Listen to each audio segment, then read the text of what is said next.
하나님 말씀 함께 보겠습니다. 함께 보실 하나님 말씀은 여호수아 15장 1절에서 19절까지입니다.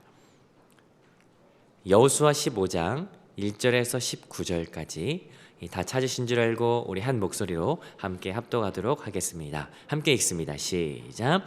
또 유다 자손의 지파가 그들의 가족대로 제비 뽑은 땅의 남쪽으로는 에돔 경계에 이르고 또 남쪽 끝은 신광야까지라. 또 그들의 남쪽 경계는 여매의 끝 곧 남양한 해만에서부터 아그라빔 비탈 남쪽으로 지나 신에 이르고 가데스 바네아 남쪽으로 올라가서 헤스론을 지나며 아달로 올라가 돌이켜 길갈가에 이르고 거기서 아스몬에 이르러 애굽 시내로 나아가 바다에 이르러 경계의 끝이 되나니 이것이 너희 남쪽 경계가 되리라.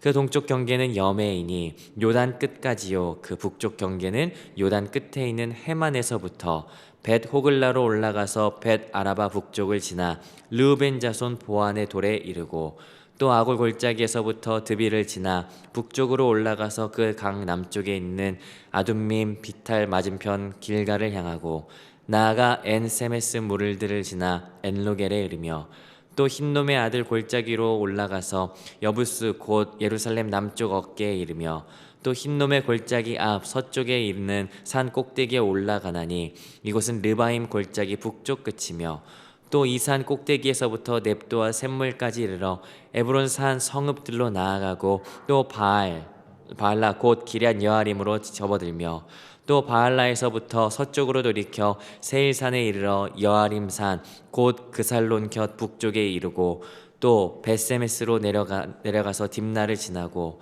또 에그론 비탈 북쪽으로 나아가 시크론으로 접어들어 바알라 산 지나고 얌느엘에 이르냐니 그 끝은 바다며 서쪽 경계는 대해와 그 해안이니 유다와 자손이 그들의 가족대로 받은 사방 경계가 이러하니라.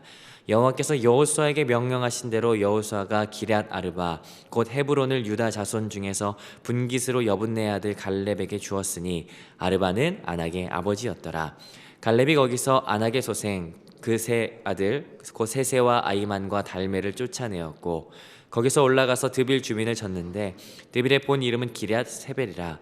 갈렙이 말하기를 기럇 세벨을 쳐서 그것을 점령하는 자에게는 내가 내 딸 악사를 내 아내로 주리라 하였더니 갈렙의 아우 그나스의 아들인 온니엘이 그것을 점령함으로 갈렙이 자기 딸 악사에게 그에게 아내로 주었더라. 악사가 출가할 때 그에게 청하여 자기 아버지에게 밭을 구하자 하고 나귀에서 내림에 갈렙이 그에게 묻되 내가 무엇을 원하느냐 하니 이르되 내게 복을 주소서 아버지께서 나를 네겝 땅으로 보내시오니 샘물도 내게 주소서 하매 갈렙이 윗샘과 아랫샘을 그에게 주었더라. 아멘. 우리는 여호수아 말씀을 같이 함께 묵상하는 중입니다. 특별히 후반부인 13장부터 24장까지 이르는 이 분배에 관한 내용을 함께 묵상하는 중이죠. 13장에서는 요단 동편의 분배를 모두 마쳤습니다. 그리고 14장에서는 길갈에서 요단 서편에 대한 분배가 이루어지기 시작하죠. 요단 동편의 분배는 첫째 아들이었던 르우벤 지파부터 우선적으로 분배를 시작하였습니다. 그렇다면 요단 서편에서는 12지파의 장자권 중에 왕권을 가지고 있는 유다 지파를 시작으로 분배가 시작되는 거 보게 됩니다. 어제 사실은 분배가 되었는데요. 갈렙이 갑자기 등장해서 헤브론을 구하는 장면 때문에 정작 실제적인 분배는 이루어지지 않았었습니다. 오늘과 내일 그 유다 지파에 대한 분배의 내용이 이루어지는데 오늘 본문 1절부터 19절까지입니다. 이 내용은 두 단락으로 나눌 수가 있을 것 같아요. 1절부터 12절까지는 유다 지파의 사방 경계에 대한 내용이 등장하고요. 13절부터 19절까지는 갈렙의 이야기가 다시 한 번 더 이어지는 것 보게 됩니다. 우리 앞단락부터 같이 한번 말씀을 살펴보도록 하시죠. 자, 먼저 1절부터 12절까지 유다 지파의 경계에 대한 내용이 들어가 있습니다. 자, 1절을 같이 한번 읽어보도록 하겠습니다. 함께 읽습니다. 시작. 또 유다 자손의 지파가 그들의 가족대로 제비를 뽑은 땅의 남쪽으로는 에돔 경계에 이르고 또 남쪽 끝은 신광야까지라. 먼저 이 남쪽 경계를 이야기하고 있는데요. 유다 지파는 이 요단 서편에 있는 지파들 중에 가장 아래쪽에 위치합니다. 그래서 이 남쪽 경계는 4절까지 기록되어 있는데 남쪽 경계가 신광야까지다 라고 이야기를 하고 있습니다. 그 경계는 이제 동쪽에서 서쪽으로 이렇게 쭉 이어지는 내용으로 이루어져 있어요. 에돔 경계에서 시작해서 신광야다라고 이야기하는데 2절 끝에 보니까 사의 끝 해만 4절까지 이렇게 경계를 이어가고 있죠. 자, 그리고 동쪽 경계는 5절입니다. 5절 같이 한번 읽어보겠습니다. 시작. 그 동쪽 경계는 여매이니 요단 끝까지요. 자, 동쪽은 이 사해인 것을 보게 되죠. 요단강이 경계가 됩니다. 5절 마저 보면 북쪽 경계가 나오는데 북쪽은 11절까지 경계가 이렇게 쭉 이어지죠. 사실은 지도를 보면 가장 좋습니다. 그래서 사실 이렇게 프린트를 이렇게 했는데 잘 안 보실 것 같아요. 이게 빨간색이 유다 지파입니다. 가장 아래쪽에 있고 뭐 이렇게 남쪽, 동쪽, 서쪽, 북쪽은 이런 식으로 이렇게 되어 있죠. 아무튼 뭐 잘 안 보이실 것 같습니다. 아무튼 이렇게 돼 있어요. 별로. 자, 북쪽 경계 이렇게 돼 있고 그 다음은 이제 12절 보니까 서쪽 경계입니다. 서쪽은 바다니까 12절 같이 한번 읽어보도록 하시죠. 시작. 서쪽 경계는 대해와 그 해안이니 유다 자손이 그들의 가족대로 받은 사방 경계가 이러하니라. 이러면서 남쪽, 동쪽, 북쪽, 서쪽 이렇게 사면의 경계를 모두 말하는 것으로 마무리를 합니다. 자, 그런데 앞으로 이제 유다 지파는요, 이 유다 지파 분배가 마친 이후에 뭐 그 다음에는 이제 에브라임 지파, 므낫세 지파, 베냐민 지파 이런 순서대로 이렇게 진행이 됐는데 이 유다 지파의 기록만 가지고 있는 특이한 점이 하나 있습니다. 뭐냐면 분량이 많아요. 13장부터 21장까지 각 지파들이 등장하는데 이 분량을 좀 따져보니까 유다 지파 이야기가 14장부터 15장까지로 이 전체 분배의 내용 가운데 24%나 됩니다. 갈렙의 이야기를 뺀다고 해도 굉장히 많은 분량이죠. 여기 1절부터 12절까지가 사방의 경계를 말합니다. 그리고요, 내일 본문에서 이 지파에 대한 땅에 대한 내용이 한 번 더 나와요. 내일 본문 20절에 보니까 갑자기 유다 이 집 사방 경계 안에 성읍들이 어떤 성읍들이 채워져 있는지 열거하기 시작합니다. 내일 본문은 아마 읽기조차 힘들지 않을까 싶습니다. 왜냐하면 그 성읍이 122개가 나오거든요. 아마 내일은 읽기도 버겁지 않을까. 자, 아무튼 정리하자면, 자, 1절부터 12절까지는 유다 지파의 분배에 대한 내용 가운데 사방 경계를 말하고 있고 20절부터 63절까지는 그 경계 안에 어떤 성읍들이 들어가 있는가가 등장하는 거예요. 자, 그런데 문제가 하나 있습니다. 그럼 뭐냐면 13절부터 19절까지 오늘 살펴보는 두 번째 단락, 이 내용이 사실은 문제입니다. 왜냐하면 경계를 말하고 곧바로 이어서 그 경계 안에 어떤 성읍들이 있는지 채우기 시작하면 될 텐데 갑자기 이 내용이 끼워 들어가는 거죠. 13절, 이 내용이 어떤 내용인지 보자 하면요, 13절 같이 한번 읽어보겠습니다. 시작. 여호와께서 여호수아에게 명령하신 대로 여호수아가 기럇 아르바 곧 헤브론을 유다 자손 중에서 분깃으로 여분네 아들 갈렙에게 주었으니 아르바는 아낙의 아버지였더라. 여러분, 이 내용 어떤 내용인지 아시죠? 어제 이어지는 내용입니다. 갈렙의 이야기가 다시 한 번 더 들어가 있어요. 그런 생각이 듭니다. 왜 여기 들어갔을까? 그냥 어제 내용에 이어서 그냥 쭉 이어갔으면 됐지 않았을까 싶죠. 왜 굳이 경계를 정하고 그 경계 안에 성들이 채워지기 전에 여기에 들어가야만 했을까? 그렇구나. 경계를 정하고 그 안에 성읍들이 채워지기 전에 이 땅에 먼저 채워져야 될 게 있구나. 여러분 알지 않습니까? 아무리 좋은 그릇이라고 하더라도요, 그 그릇 안에 뭘 담느냐가 더 중요합니다. 청년부 단기 선교 이제 오늘 떠나는데요, 어제 열심히 가방을 쌌어요. 이 가방의 크기도 중요한데 사실은 가방 안에 뭘 담느냐가 더 중요해요. 경계를 정했어요? 그럼 그 땅에 뭘 채울 건가? 이게 더 중요한 건 아니냐라고 하는 것이죠. 그래서 오늘 같이 함께 살펴보는 이 두 번째 단락을 한마디로 말하라 라고 한다면요, 그렇다면 이 안에 뭘 채울 것인가?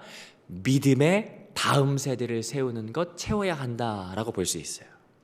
갈렙 다음으로 이어나갈 그 믿음의 다음 사람을 세우는 일, 그것을 채워야 한다라는 것 오늘 본문의 구조가 말해주고 있는 바이거든요. 자, 그렇다면 오늘 이 안에서 갈렙이 믿음의 다음 사람을 어떻게 세우는지를 한번 주목해 보고 싶습니다. 한 3가지 정도로 같이 한번 관찰해 볼 수 있을 것 같은데, 자, 먼저 첫 번째 갈렙이 믿음의 다음 사람을 세우는 방식은요, 첫 번째 믿음의 본을 보인다라는 거예요. 여러분 14절 같이 한번 읽어보지 않으시겠습니까? 14절 같이 한번 읽어보시죠. 시작. 갈렙이 거기서 아낙의 소생 그 세 아들 곧 세세와 아이만과 달메를 쫓아내었고, 갈렙이 여호수아에게 헤브론을 허락받죠. 어제도 살펴봤지만 갈렙은 나이가 적지 않습니다. 나이가 참 많았어요. 자, 만약에 저였더라면요, 13절에서 헤브론을 구하고 헤브론을 허락받았습니다. 그러면 몸이 좀 피곤하고 움직이기가 좀 버겁다라면, 피곤하다, 저기는 내가 허락을 받았으니까 좀 나중에 가야겠다라고 하면서 나중에 하다가 안 갈 수도 있지 않을까 싶어요. 자, 그런데 갈렙은요 14절 어떻게 합니까? 가서 헤브론을 취하는 것 보게 됩니다. 자, 그런데 문제는 뭐냐면, 우리가 어제도 살펴봤지만 헤브론의 옛 이름 속에서 그 헤브론의 정체성이 담겨져 있어요. 그 이름은 기럇 아르바라. 기럇이라고 하는 말은 도시라는 의미라고 말씀드렸어요. 아르바는 이 거인들을 의미하죠. 그 거인들의 도시였던 것을 보게 됩니다. 그런데 갈렙이 어떻게 합니까? 가서 싸워서 이깁니다.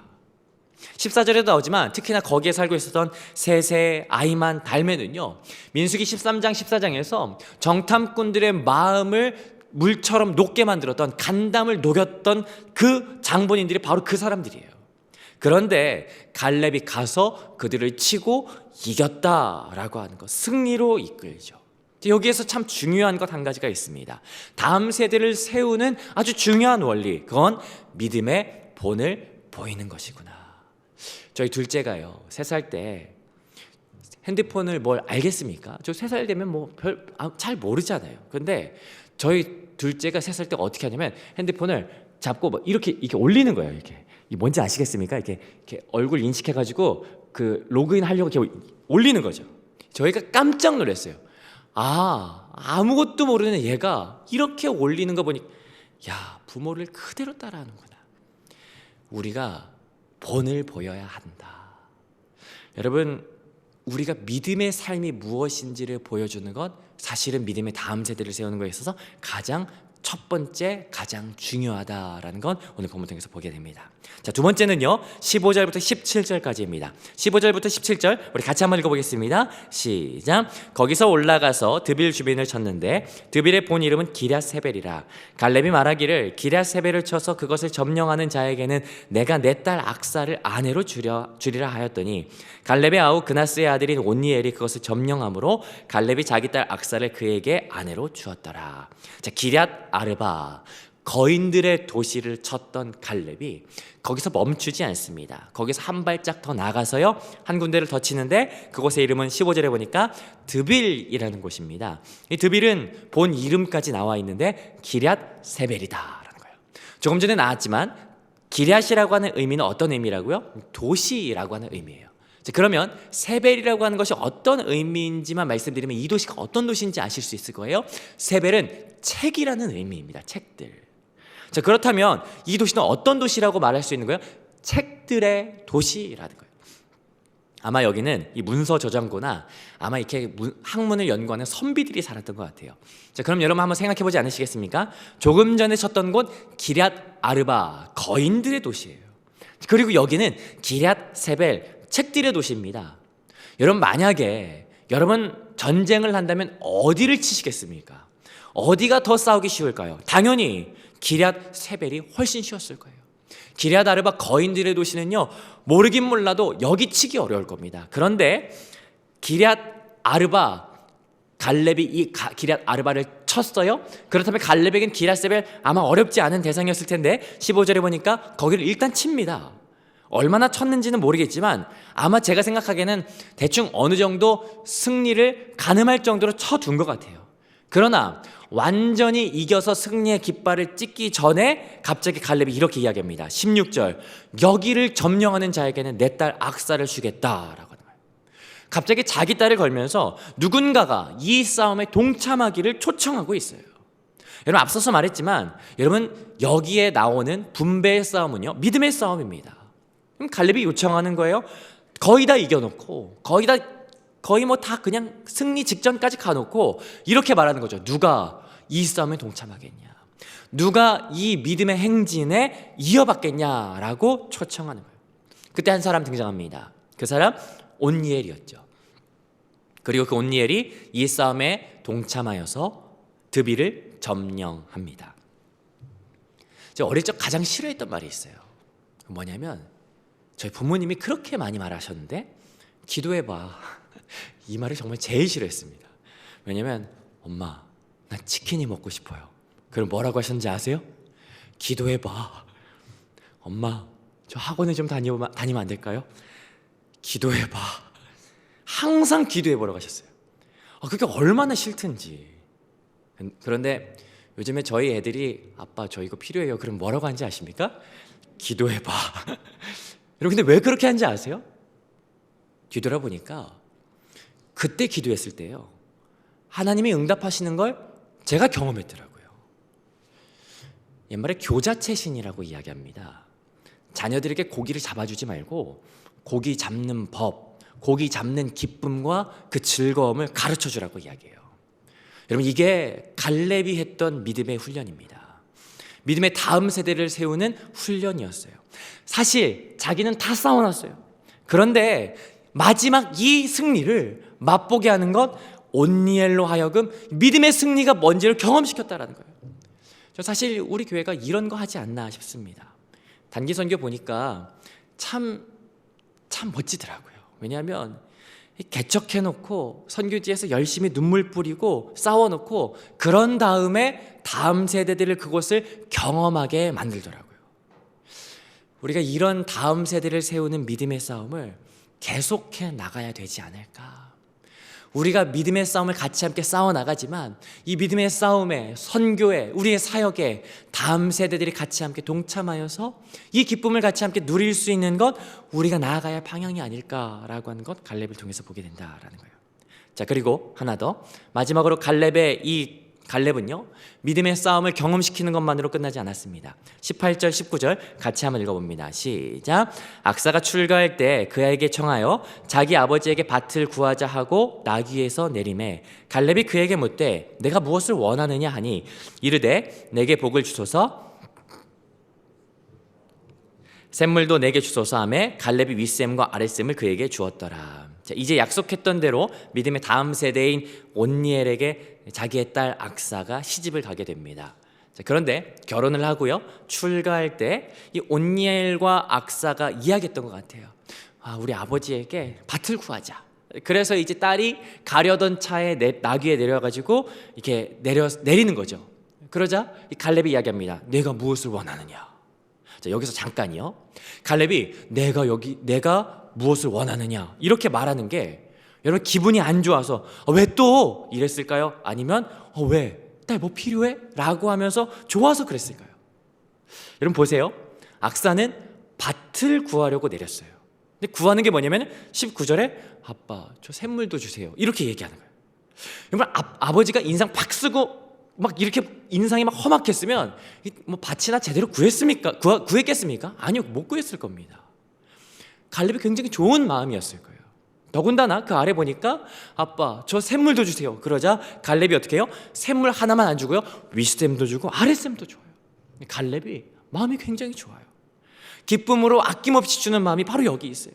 여러분 이 마음이 이 다음 세대를 향한 이 아버지의 마음이지 않을까. 아낌없이 다음 세대가 믿음으로 성장할 수만 있다면 그 믿음의 길을 걸어가는 가운데 아낌없는 전폭적인 지원, 아낌없는 기도, 아낌없는 그 지원이 바로 이 마음이지 않을까. 오늘 말씀을 좀 정리하자면요, 오늘 유다 지파의 경계에 대한 내용, 남쪽, 동쪽, 북쪽, 서쪽에 대한 경계가 등장하는 걸 보게 되었습니다. 그리고 갑작스럽게 등장했던 이야기, 갈렙의 이야기를 통해서 이 사방 경계 안에 채워져야 할 것, 그 안에 채워져야 할 것, 바로 믿음의 대를 이어가는 것이다라고 하는 것을 같이 함께 살펴본 바 있습니다. 갈렙은 믿음의 본을 보였고요, 믿음의 승리를 경험하게 했고요, 다음 세대를 향한 아낌없는 지원을 했던 것 보게 됩니다. 이것이 오늘의 내용이었죠. 그런데 궁금한 게 하나가 있습니다. 뭐냐면 그럼 그렇게 해서 세워진 다음 세대는 얼마나 잘 살았냐라는 거예요. 여러분, 이렇게 잘 세워진 온니엘이 어떻게 살았는지 아십니까? 여러분, 여기 온니엘이요, 성경에 몇 번 등장하냐면요, 7번 등장합니다. 7번 가운데 여기 처음 등장하는 거예요. 여기 처음 세워진 거예요. 자, 그런데 그 다음에 등장하는 게 언제냐라고는 굉장히 중요한데, 그 다음 등장하는 곳 사사기 3장입니다. 여러분, 온니엘이라고 하는 이름의 뜻은 하나님의 능력이라는 뜻이거든요. 가장 어두웠던 시대에 기준이 상실되어서 모두가 자기의 기준대로 자기의 마음대로 살았던 그 시대에, 그때 가장 첫 번째 사사가 되어서 하나님이 우리의 능력이시다라고 하는 것을 외치면서 어두운 시대 가운데 빛을 비추었던 사람, 여기 온니엘입니다. 여러분, 하나님께서 사방 공동체, 사랑하는 사방 경계, 사랑하는 공동체를 우리에게 허락하셨어요. 여러분, 이 안에서 참 가치 있는 일이 무엇일까? 우리가 이 안에서 무엇을 채워가야 할까? 그건 다른 것이 아닐 거예요. 이 안에서 내가 교제하는 건, 하나님과 만남을 누리는 건 참 너무 기쁘고 좋은데, 여러분, 혼자만 누리시면 안 되겠다라는 건 오늘 말씀을 통해서 봐요. 이 안에 채워야 할 것, 다른 것이 아니라 믿음의 다음 세대를 세우는 것.